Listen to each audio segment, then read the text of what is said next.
Mesdames et messieurs, ravis de vous retrouver et une nouvelle édition de Midi au Caire. Le président Abdel Fattah al-Sisi a reçu hier un appel téléphonique de son homologue américain Joe Biden, au cours duquel ils ont examiné la situation sécuritaire globale au Proche-Orient et les derniers développements de l'escalade militaire dans la bande de Gaza. Messieurs al-Sisi et Biden ont jugé impératif d'empêcher l'extension du conflit à d'autres parties dans la région. Le président al-Sisi a affirmé à cet effet l'attachement de l'Égypte à une trêve immédiate pour acheminer les aides humanitaires et les secours aux habitants de l'enclave. Les deux présidents ont convenu d'intensifier les efforts pour augmenter tangiblement le volume des aides qui doivent être durables pour subvenir aux besoins des Palestiniens.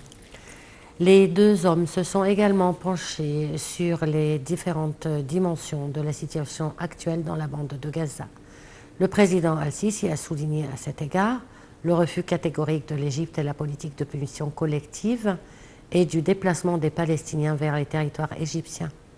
Biden a lui aussi souligné le refus de son pays du déplacement des Palestiniens hors de leur pays, saluant le rôle positif joué par la direction égyptienne à cet égard. M. al-Sisi et Biden ont également passé en revue le dossier des otages détenus à Gaza et la relance du processus de paix israélo-palestinien. Le président Abdel Fattah al-Sisi a enjoint de poursuivre le travail sur le développement exécutif des projets nationaux pour la production agricole et la bonification des terrains au niveau de la République, notamment le projet national de la production agricole Mustaqbal Mosr. Ceci intervient lors d'une réunion avec le Premier ministre, Dr Mostafa Madbouli, et les ministres de l'électricité et de l'agriculture et les responsables concernés de poursuivre les étapes de l'exportation agricole. Plus de détails dans ce reportage. Hier, le Premier ministre Dr Mostafa Madbouli, le ministre de l'Électricité et des Énergies renouvelables Dr Mohamed Chakir, le ministre de l'Agriculture et de la Restauration des Terres, M. As-Saïd Al-Qusir, le conseiller du président de la République pour l'urbanisme, le général de division Amir Sayed Ahmed et le directeur exécutif de l'autorité de futur d'Égypte pour le développement durable, le colonel Dr Baha El-Ghanim. Le porte-parole officiel de la République a déclaré que la réunion a porté sur le suivi des développements exécutifs d'un certain nombre des projets nationaux de production agricole et de restauration des terres au niveau de la République, notamment le projet national de production agricole Futur d'Égypte, ainsi que de projets dans les régions de Toshka et du Sinaï et dans les gouvernorats de Beni Souif, Al-Menia et Al-Fayoum, outre le projet de Sanabil Sono à Aswan.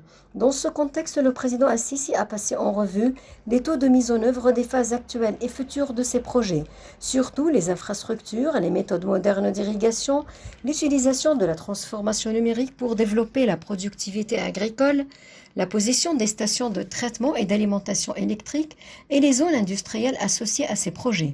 Ainsi, le chef de l'État a dirigé de poursuivre les travaux pour atteindre les objectifs de ces projets stratégiques géants dans le cadre du plan de l'État visant à remédier au déséquilibre chronique de la superficie limitée des terres agricoles par rapport au total de la zone géographique de la République, en réalisant un saut qualitatif à cet égard qui renforce la capacité de l'État à assurer la sécurité alimentaire du peuple égyptien, ainsi qu'à continuer d'ouvrir les horizons de l'exportation agricole et de maximiser le revenu d'une manière qui contribue à augmenter les taux de croissance économique, à améliorer le niveau de vie des citoyens et à renforcer la capacité globale de l'État.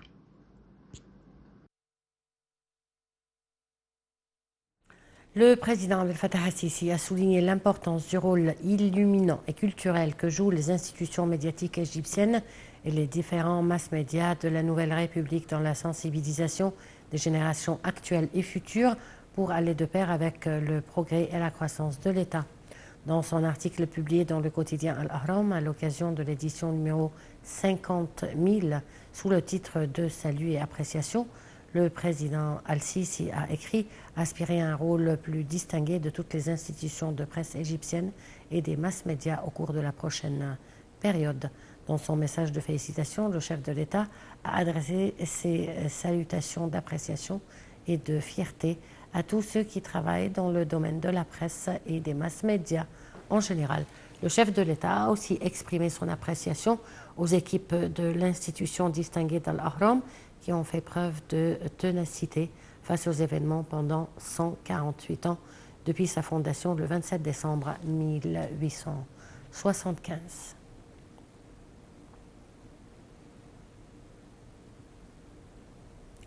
Le secrétaire général de la Ligue arabe, Ahmed Aboulreit, a reçu la chef de la diplomatie belge, Madame Hadja Labib. Au cours de la rencontre, M. Aboulreit a condamné les agressions israéliennes continues contre la bande de Gaza ainsi que la politique de punition collective adoptée par l'armée de l'occupation israélienne qualifiée de crime de guerre. M. Aboulreit et la ministre belge se sont accordés sur la nécessité du fait que la communauté internationale assume sa responsabilité et œuvre à sauver et protéger la vie des civils dans la bande de Gaza et à mettre en application le droit international humanitaire. Les deux responsables ont également exprimé leur opposition au déplacement des habitants de Gaza vers les pays voisins et au déplacement forcé qu'exercent les forces de l'occupation sur la population de la bande de Gaza.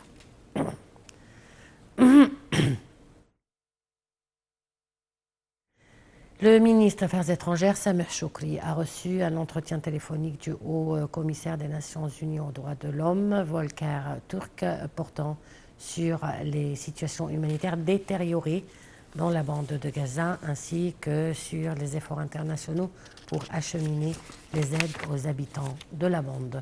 Shoukry a affirmé l'importance de voir la communauté internationale assumer ses responsabilités et de jouer son rôle dans l'allègement de la forte souffrance des Palestiniens suite à la politique de punition collective exercée par l'occupant israélien.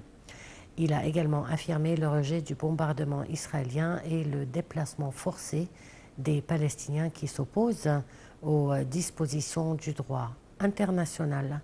Les deux responsables ont discuté également des efforts égyptiens en coordination avec les organisations et les agences de secours des Nations Unies pour acheminer les aides humanitaires à Gaza sans aucun obstacle et assurer la protection nécessaire aux civils.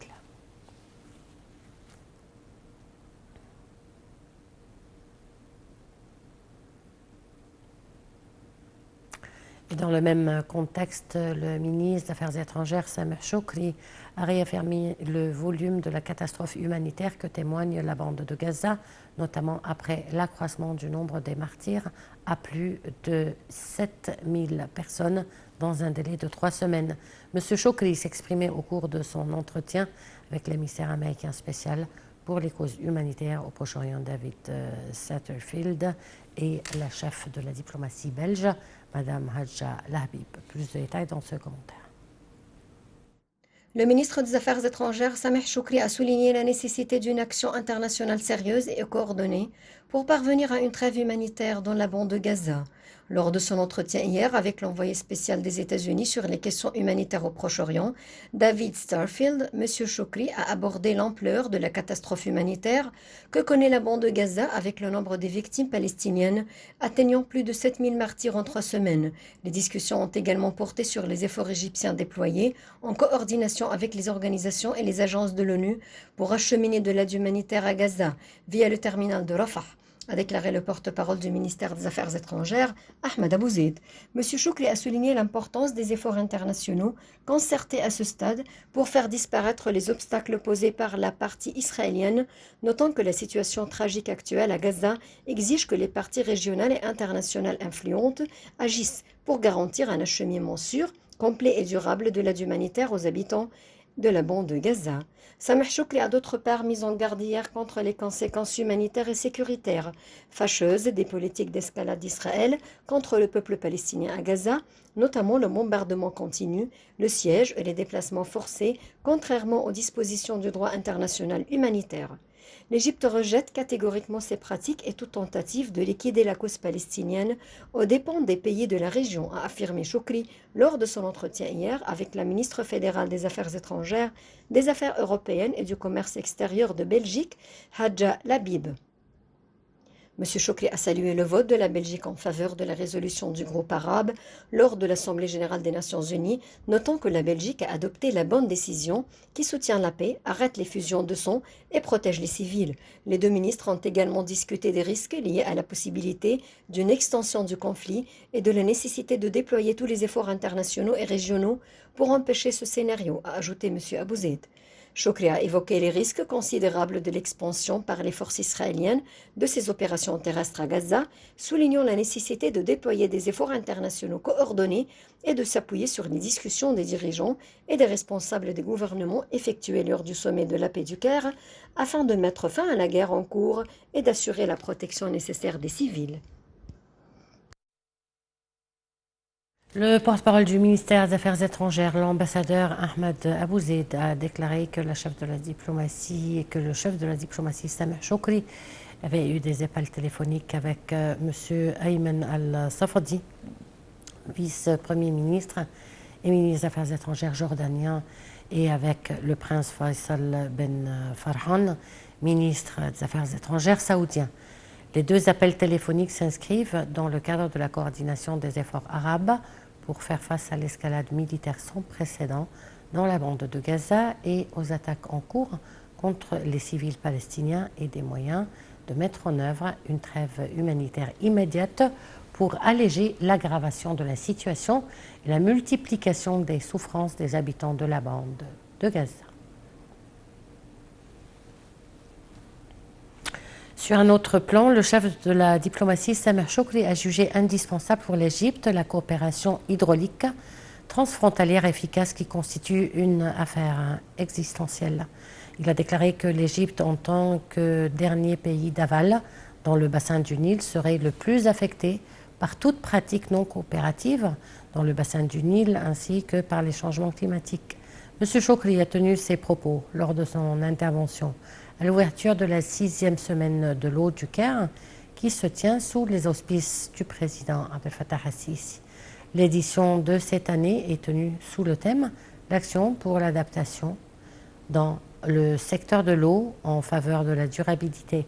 M. Choukri a déclaré que la semaine de l'eau du Caire 2023 faisait suite à la 27e conférence des Nations Unies sur les changements climatiques qui s'est tenue à Sharm el-Sheikh en novembre 2022.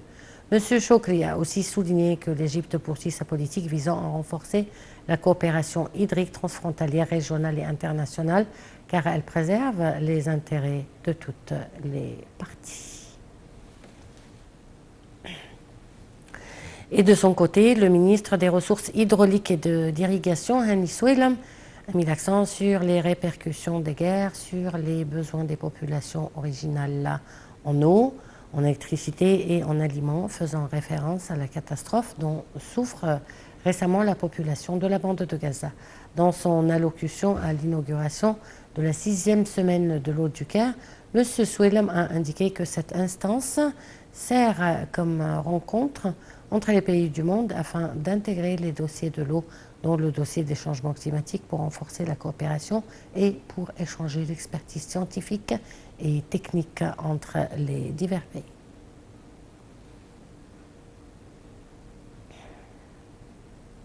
C'était donc tout pour ce programme. Merci de l'avoir suivi et agréable moment avec la suite de nos programmes.